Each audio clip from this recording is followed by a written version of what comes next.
오늘은 키움증권에 대해서 물어보셔서 키움증권 한번 간단하게 다뤄보도록 하겠습니다. 최근에 영풍재지가 하한가 맞고 키움증권의 미수금 때문에 굉장히 문제가 많죠. 주가도 굉장히 많이 떨어지고 있습니다. 이번에 영풍재지 하한가 사태 때문에 키움증권이 원래 기존에 10만원던 주가가 한 8만원까지 떨어졌거든요. 한 20% 주가가 갑자기 급락을 했습니다. 근데 사실 이번에 영풍재지 하한가 때문에 5천억 정도 미수금이 나타날 거라고 보던데 사실 이번에 20% 빠진 거는 진짜 5천억 대비해서 많이 빠진 거긴 합니다. 왜냐면 10만원 주가가 8만원까지 떨어졌으면 20%인데 지금 키움증권의 시가총액이 2조 정도거든요. 20% 빠져서 2조라는 거지, 원래 20% 빠지기 전에는 2조에서 나누기 0.8 하면 되죠. 한 2조 5천억 정도 규모였습니다. 2조 5천억에서 2조까지 떨어졌다는 거니까 5천억이 날아간 거예요. 5천억이 날아가는데 미수금 규모가 지금 보면 딱 5천억입니다. 근데 대부분 일단 미수금 전부 다 해소를 못하는 건 아니고 일정 부분은 해소를 하거든요.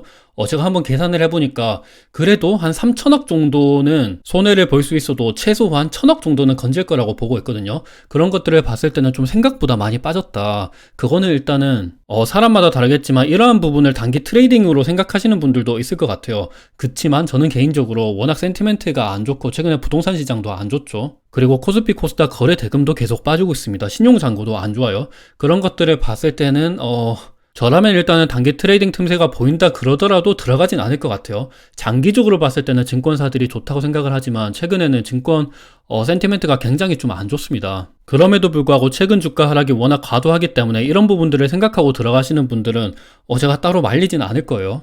왜냐면 미수금 규모 대비해서 확실히 좀 많이 빠진 거는 사실이긴 하거든요. 그리고 키움증권의 지금 PER, PBR 밸류에이션을 보면 굉장히 좀 저렴하긴 합니다. PER이 올해 예상 기준으로 3.68배, 그리고 PBR은 0.43배예요. PBR로 본다 그러면 역사적인 저점 수준까지 떨어진 거기 때문에 굉장히 좀 주가가 많이 싸긴 합니다. 그리고 배당 수익률도 한 4.37% 정도가 예상이 되고 있어요. 그래도 이번에 영풍재지 사태 때문에 4분기 충당금 이슈로 한 배당금이 좀 삭감이 될 수도 있거든요. 그 부분은 좀 생각을 하시고 투자를 하셔야 될 것 같습니다. 그리고 영풍재지 주가를 보면 최근에 주가가 굉장히 많이 하락을 하고 있죠. 3연속 하한가를 맞았습니다. 근데 저는 개인적으로 최소한 5연속 하한가는 일단 맞아야 된다라고 생각을 하고 있고, 왜냐하면 앞서 보신 것처럼 5천억 미수금이거든요. 근데 영풍재지 하루 거래 대금이 2억밖에 안 납니다. 원래 최근 주가가 상승했을 때는 거래량이 이렇게 많이 실렸는데 이번에 하한가를 맞았을 때는 거래량이 거의 없어요. 영풍재지 지금 시가총액이 7,700억 정도인데 거래 대금이 2억밖에 안 된다는 거는 굉장히 거래가 안 된다는 거거든요. 솔직히 지금 영풍재지 이렇게 떨어지고 있는데 누가 사겠어요? 당연히 거래가 안 되겠죠. 그래서 최소한 지금은 3연속 하한가인데 잘못하면 한 7연속, 8연속 하한가가 될 수도 있다고 생각을 합니다. 사실 그렇게까지 많이 빠져도 영풍재지가 2020년도 요때는 1,410원밖에 안 됐었어요. 근데 지금 주가도 16,650원이면 지금 주가도 그때 대비해서 10배가량 높은 거거든요. 그래서 그런 것들을 봤을 때는 굉장히 좀 조심을 해야 된다. 그리고 영풍재지의 주가가 하락을 하면 할수록 키움증권의 손실도 더욱더 커질 수가 있겠죠. 하지만 제 개인적으로는 5천억까지의 손실은 나타나지 않을 것 같고 많아봐야 한 3,500억이지 않을까라고 생각을 하고 있습니다. 그런 것들을 봤을 때 이번 주가가 좀 떨어진 거는 많이 떨어진 거는 사실이긴 해요. 그리고 영풍재지의 호가를 한번 보시면 1,800만 주가 매도 잔량으로 쌓여 있습니다. 1,850만 주에 16,650원 주가라 그러면 이거 한번 계산해 볼까요? 1,851만 8,266 곱하기 16,650 하면 거의 한 3천억 정도의 매도 잔량이 쌓여져 있는 거죠. 요것도 다 키움증권에서 부실채권을 해소하려고 이렇게 매도 주문을 낸 거겠죠. 근데 이렇게 3천억 정도의 규모는 쉽사리 당분간은 해소가 되지 않을 거라고 생각을 해요. 요걸 도대체 누가 살 수 있을까라는 생각을 개인적으로 하고 있습니다. 그래서 영풍재지의 하한가가 조금 더 지속이 될 것 같다라는 생각을 하고 있어요. 하지만 키움증권의 장기적인 주가를 보면 일단 꾸준히 우상향을 하고 있거든요. 저는 증권주들은 장기적으로 괜찮다고 생각을 해요. 그리고 더군다나 키움증권은 국내 증권사 중에서 리테일이랑 신용공여 1등인 기업이죠. 그래서 그런 것들을 봤을 때는 충분히 장기적으로는 우상향을 할 수 있다고 생각을 하고 있습니다. 더군다나 주주환원도 계속해서 확대를 하고 있어요. 하지만 단기적으로는 굉장히 좀 안 좋다. 저는 증권주들 전반적으로 조금 최근에도 제가 주가가 많이 떨어지지만 사면 안 되는 기업에서 미래에셋증권을 말씀드렸죠. 키움증권도 좀 마찬가지라고 생각을 합니다. 키움증권은 그나마 다른 기업들 대비해서 브로커리지 수익 비중이 굉장히 높아요. 그래서 다른 기업들 대비해서는 그나마 괜찮긴 합니다. 하지만 최근에 CFD 사태라든지 아니면 영풍제지 사태 같은 것들을 봤을 때 주가 조작이라는 노이즈에 계속 놓여져 있어서 이 부분은 굉장히 리스크가 크다고 생각을 하고 있습니다. 그래서 이런 부분을 감안하고서라도 투자하시고 싶으신 분들은 뭐 말리지는 않을 거예요. 하지만 저는 개인적으로 저는 불확실성을 싫어하기 때문에 투자를 안 할 것 같긴 합니다. 일단 이런 불확실성이 다 지나고 난 다음에 투자를 하던 그렇게 할 것 같아요. 그래도 키움증권은 일단 자기 주식 취득을 굉장히 좀 최근에 많이 하고 있더라고요. 700억 자기 주식 친탁 계약을 최근에 체결을 했죠. 내년도 4월 24일까지 주주 가치 제고를 위해서 700억 자기 주식을 취득하기로 했습니다. 그리고 더군다나 지난번에는 340억 정도 자기 주식 취득을 했고요. 요거는 22년도 8월 19일까지니까 이미 취득을 한 거겠죠. 그리고 그 외적으로도 지난번에 439억 요거도 취득을 했습니다. 요거도 주주가치 제고를 위해서 취득을 한 거고 전년도 5월 2일날 그때 자기 주식 취득이 완료가 됐습니다. 하지만 제 개인적으로 좀 상당히 아쉬운 점은 키움증권은 자기 주식 취득을 많이 하긴 하는데 이걸 소각을 안 하고 있습니다. 전혀. 아니 자사주 취득만 하고 소각을 안 하면 도대체 무슨 의미인지 잘 모르겠는데 자본금 변동 추이를 보면 2019년도 말쯤에 2200만 주가 있었어요. 근데 20년도 말, 21년도 말로 지나갈수록 오히려 발행주식 총수는 계속해서 늘어났었죠. 유상증자를 했다는 겁니다. 실제로 키움증권은 제3자 배정 유상증자를 했었죠. 상환전환 우선주를 했었고 그때 뭐 상환권이랑 우선권을 발행을 했었죠. 그래서 밑에 보면 종류주식도 이렇게 늘어납니다. 여튼 키움증권은 자사주를 매입을 하고 있는데 발행주식 총수는 전혀 줄어들지가 않고 있습니다. 자사주 소각을 안 하고 있다는 거죠. 이 부분은 굉장히 아쉽다. 주주들을 원하면 아니 배당도 많이 주고 자사주 소각도 하고 해야 되는데 자사주 매입만 하는 거는 도대체 무슨 의미인지 잘 모르겠습니다. 더군다나 왜냐하면 키움증권은 최근에 이런 공정공시를 냈었죠. 앞으로 3년 동안 2023년도에서 2025년 올해도 포함이죠. 주주 환원율 30% 이상 유지를 한다고 합니다. 근데 별도 재무제표 기준이에요. 아니 키움증권 밑에 뭐 저축은행도 있고 하는데 좀 뭐 화끈하게 연결로 가든지 이렇게 해야 되는데 좀 상당히 아쉽다. 그리고 요즘에 금융주들 대부분 30% 이상은 그냥 주거든요. 근데 조금 더 많이 줘야 되지 않나라는 생각을 하고 있습니다. 그리고 더군다나 이번에 CFD 사태랑 영풍제지 사태 때문에 충당금을 많이 쌓아서 실적이 감소가 될 수도 있는데 이러면 주주 환원율 30%를 준다 그러면 또 배당을 줄이거나 아니면 자사주 매입을 좀 줄이거나 이렇게 될 수도 있거든요. 이것도 한번 봐야 되긴 하지만 굉장히 좀 아쉽습니다. 개인적으로는. 그리고 하나증권에서 예측한 자료가 있던데 키움증권의 올해 별도 순이익을 거의 한 3,670억을 보더라고요. 근데 자사주 매입을 700억, 지금 자사주 매입 700억은 이미 확정이 됐죠. 배당 총액은 한 740억에서 900억 정도를 보고 있더라고요. 그래서 총 주주 환원율을 39%, 30%는 많이 줄 것이다. 이렇게 예상을 하고 있긴 하던데 저는 개인적으로 아니 자사주 매입에 700억은 좀 무슨 의미인가 라는 생각을 하고 있습니다. 700억은 솔직히 자사주 매입은 요거 나중에 어떻게 쓸지 모르잖아요. 뭐 교환사채로 쓴다던가. 최근에 신한주주를 다룰 때 아쉬운 점에 대해서 말씀드렸었죠. 자사주 매입한 거를 뭐 교환사채로 썼었습니다. 여튼 자사주 매입 700억을 주주 환원율로 들어가는 게 아니고 자사주 소각으로 들어가야 되겠죠. 그래서 이런 부분은 좀 아쉽다. 개인적으로는 조금 자사주 소각을 좀 화끈하게 해줬으면 좋겠다라는 점을 말씀드리고 싶습니다. 그나마 주주 환원 정책에 있어서 좀 기대를 해볼 수 있는 점은 키움증권은 지배구조 개편 이슈가 있죠. 근데 거의 다 지배구조 개편은 이미 완료가 됐어요. 김익래 회장이 있고 김동준 회장이 있죠. 거의 한 실질적인 이제 최대 주주예요. 키움증권 위에 다우기술 있고 그 위에 다우데이터 있고 다우데이터의 최대 주주는 임원입니다. 원래는 김익래 회장이 최대 주주였는데 이미 거의 지분 변경이 됐었죠. 김익래 회장에서 김동준 회장으로 계속해서 지분이 넘어가고 있는데 김동준 회장이 33% 임원이 가지고 있고 임원이가 32% 다우데이터를 가지고 있어요. 그래서 실제적으로 김동준 회장의 다우데이터 지분은 33%에서 32%, 그러니까 중간에 범퍼가 있죠. 한번 계산을 해보면 0.33 곱하기 0.32 하면 되겠죠. 그래서 김동준 회장은 다우데이터 지분을 한 10% 정도 가지고 있다고 생각을 하시면 될 것 같아요. 근데 김동준 회장이 또 개인적으로 다우데이터 지분을 7% 가지고 있죠. 그래서 합치면 거의 한 17% 지분을 가지고 있다. 거의 김익래 회장이랑 한 5% 정도밖에 차이가 안 나죠. 거의 다 이미 지배구조 개편은 거의 다 됐다고 생각을 하시면 될 것 같아요.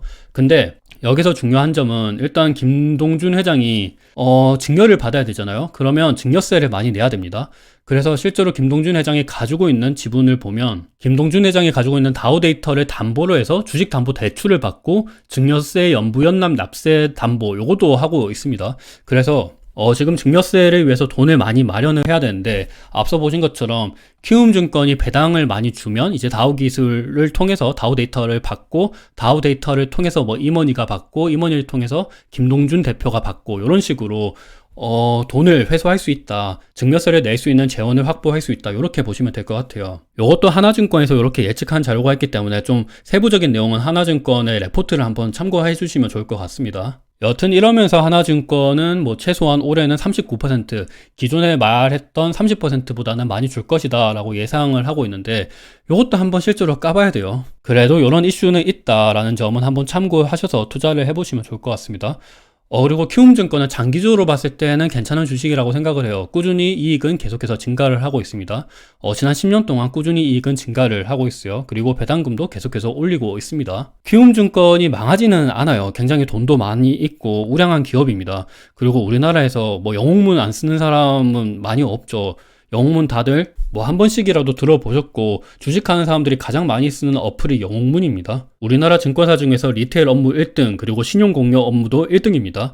그래서 키움증권이 가지고 있는 뭐 사업은 굉장히 잘하고 있다 이렇게 보시면 좋을 것 같고 그래서 장기적으로 봤을 때는 괜찮지만 단기적으로는 좀 불확실성이 많기 때문에 저는 좀 걱정스러운 점이 있다라는 점을 말씀드리고 싶습니다. 왜냐하면 4분기 실적을 보시면 증권사 예측치예요. 428억을 예측하고 있습니다. 전년 동기 대비해서 68% 감소할 것이라고 전망이 되고 있고 단기 순이익도 마찬가지죠. 요거는 앞서 말씀드린 것처럼 영풍재지 사태 때문에 충당금 쌓다 보니까 이렇게 실적이 많이 하락을 하게 되겠죠. 다른 증권사들은 부동산 PF 리스크 그리고 해외 부동산 때문에 충당금을 많이 쌓고 있는데 키움증권은 사실 브로커리지 수익이 많아서 조금 괜찮은 편이었거든요. 근데 자꾸 주가 조작 관련돼서 충당금을 많이 쌓고 있습니다. CFD 사태 때문도 마찬가지고 이번 영풍지지 사태도 마찬가지죠.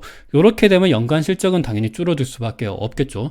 키움증권의 올해 예상되는 영업이익은 8,425억을 예상하고 있어요. 물론 전년 동기 대비해서는 한 28% 정도 증가할 것이라고 전망이 되고 있습니다. 하지만 이거보다도 더 떨어질 수도 있어요. 굉장히 불확실성이 크다. 만약에 실적이 떨어진다 그러면 또 배당금도 줄어들 수가 있습니다. 그래서 이런 점들은 한번 생각하셔서 투자를 하셔야 될 것 같아요. 그리고 키움증권이 단순하게 영풍지지 사태 때문에 5천억 미수금이 발생한다. 그리고 5천억 전부는 뭐 해소를 못 하더라도 최소한은 뭐 3천억이나 3,500억 정도는 해소를 할 수 있을 것이다. 요 정도에서만 그치면 안 돼요. 항상 역사적으로 이런 금융사고가 발생을 하면 글로벌 금융위기도 마찬가지였죠. 부동산 사태 때문에 그때 뭐 DSR이라든지 아니면 LTV라든지 규제가 조금 더 강화가 됐습니다. 이번에 CFD 사태도 마찬가지고 영풍지지 사태도 마찬가지죠. 기본적으로 증권사들은 신용 공여를 통해서 돈을 많이 벌죠. 근데 신용 공여라는 게 남들한테 돈을 빌려준다는 거잖아요. 근데 돈을 빌려줬는데 그 돈을 회수를 못했을 때 생기는 리스크, 금융권들이 망하게 되는 대표적인 이유가 부실채권, 요런 돈을 빌려줬을 때 돈을 회수하지 못했을 때 그때 많이 망하거든요. 금융권들이 무너지면서 뭐 건설사들 아니면 금융권들이 빌려준 회사가 부도가 나서 뭐 연쇄적으로 파산을 하고 요런 금융 리스크가 굉장히 많이 발생을 할 수가 있습니다. 그래서 정부에서는 규제를 많이 때려요. 금융권들 자체적으로도 리스크 해소를 위해서 좀 안정적으로 운영을 많이 하거든요. 그에 대해서 대표적인 게 이번에 증권사들이 증거금융을 100% 종목을 대거 추가를 했었죠. 증거금융이 낮으면 당연히 증권사들 입장에서는 좋아요. 혹시라도 발생할 수 있는 부실채권을 염두해서라도 돈을 많이 벌겠다라는 건데 증거금융을 100%까지 올린다는 거는 그래도 나는 부실채권이 나타난 것을 원치 않다. 돈을 좀 많이 못 벌더라도 안정적으로 운영하고 싶다라는 거죠. 그래서 이런 것들을 봤을 때는 앞으로 이자이익이 조금 감소를 할 수 있겠다라는 점도 생각을 해보셔야 될 것 같아요. CFD 사태도 마찬가지입니다. CFD 사태도 어찌 보면 돈을 빌려준 거잖아요, 증권사가. 고객들이 어떤 주식을 투자할 때 증권사가 그 돈을 일정 부분 빌려주는데 고객들이 손실이 나면 이 전부를 아니면 일정 부분을 증권사들이 떠안아야 됩니다. 그래서 이 부분에 있어서도 조금 안정적으로 운영을 하기 위해서 조금 규제가 들어갈 수밖에 없겠죠. 그러면 당연히 돈을 많이 못 벌거나 하면 충당금을 쌓을 수밖에 없습니다. 충당금을 쌓는다는 거는 이익이 감소하고 이익이 감소한다는 거는 배당금도 줄어들 수가 있다는 거죠. 그래서 이런 부분들도 한번 염두하시고 투자를 하셔야 될 것 같아요.